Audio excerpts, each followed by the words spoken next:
Hello.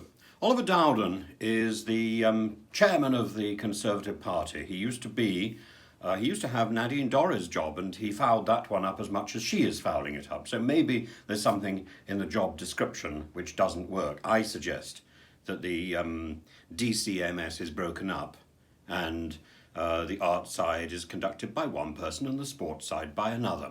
Anyway, that's not why we're here. That reminds me of a man called Alex Belfield. Now, Oliver Dowden has gone on record today and he said that now is not the time. He's speaking to the backbenchers. He's saying now is not the time to take out the Prime Minister, to take out Boris Johnson, to have a vote against Boris. He says there's too much instability and uncertainty at the moment. He's quite right. He says it's not in the national interest. That also, in one sense, is quite right. Now, I think he's right in the sense that at this moment it would be wrong to do that, but for quite different reasons to the ones which one might expect.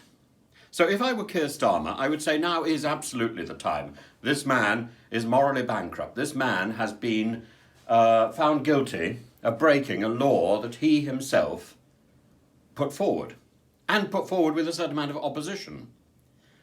He made the law, then he broke the law publicly. He is shamed. He should do the honourable thing, and he should retreat.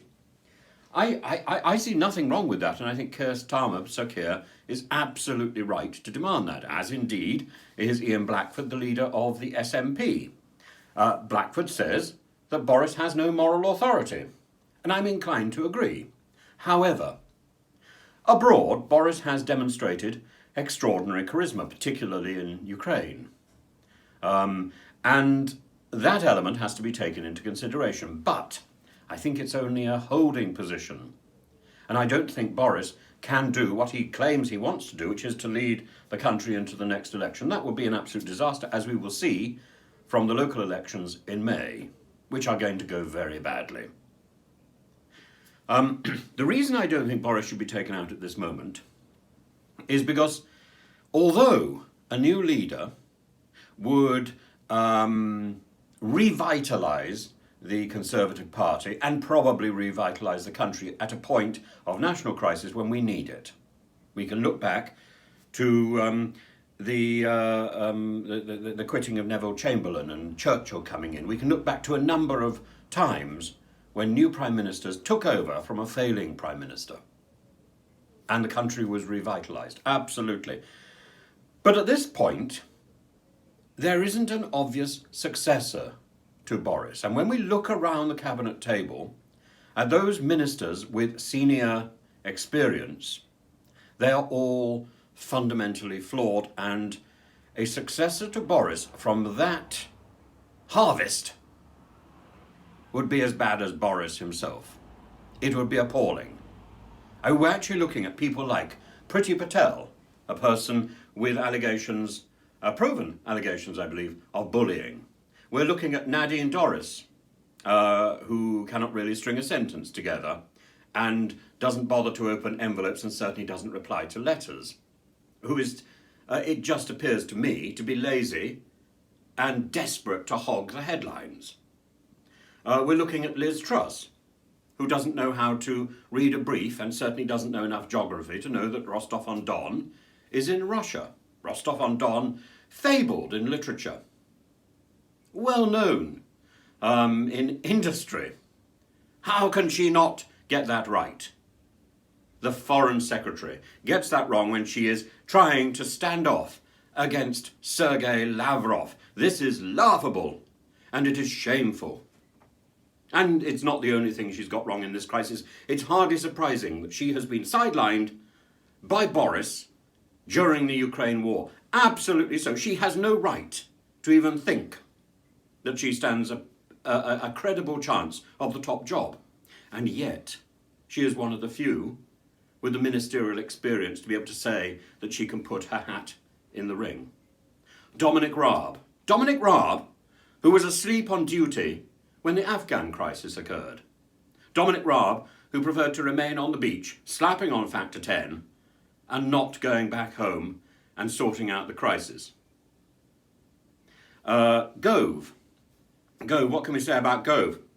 I really don't know. I really don't know, except he doesn't command affection, and he doesn't exude authority. Yet again, he's one of the few people round that cabinet table who can throw his hat into the ring because he has ministerial experience. I have been saying for a long time now, Boris should see the writing on the wall. Boris should know his time is almost up. Come in, Mr. Johnson, your time is up. But before he goes, he should be appointing backbenchers to senior jobs around the cabinet table. He should defy those who say that if you sack Priti Patel or Nadine Dorries or Liz Truss, you're in for a lot of sniping from the backbenches. He's already got that. He should bring some of those backbenchers in around the cabinet table, so some of them undoubtedly have the charisma to lead the country. There are some that I know, people who are who will leave comments below. You've already got a list of names, but most of that list lacks the cabinet, the senior cabinet experience to be able to command the votes in a prime ministerial runoff. And actually, we do need that. We do need that. Now, is there a possibility that we could have a general election? Would a general election be better? I think a general election might be more honest. But a general election at this moment, I think, is not wise either, because the Labour Party is simply not ready for office. I would like to see it ready for office. Sir Keir Starmer is beginning to get to grips with things. Now, of course, everything can change. Everything can change. But I think we have to recognise that the whistle has been blown. We are in the final minutes of the match, and Boris has a choice. Boris can either do some good for the country, or he can keep soldiering on in a selfish, self-obsessed, onanistic way, convinced that he is going to stay the course and lead us into the next election, which would be wrong and foolish, and it would do us a lot of damage. Boris needs to lead on this, and he needs to bring other people into the competition as fast as possible. Have fun. Do leave some comments. Do subscribe. And there's a bell somewhere to ring. I've never found it myself, but do ring it. If you ring it loud enough, we'll all hear it.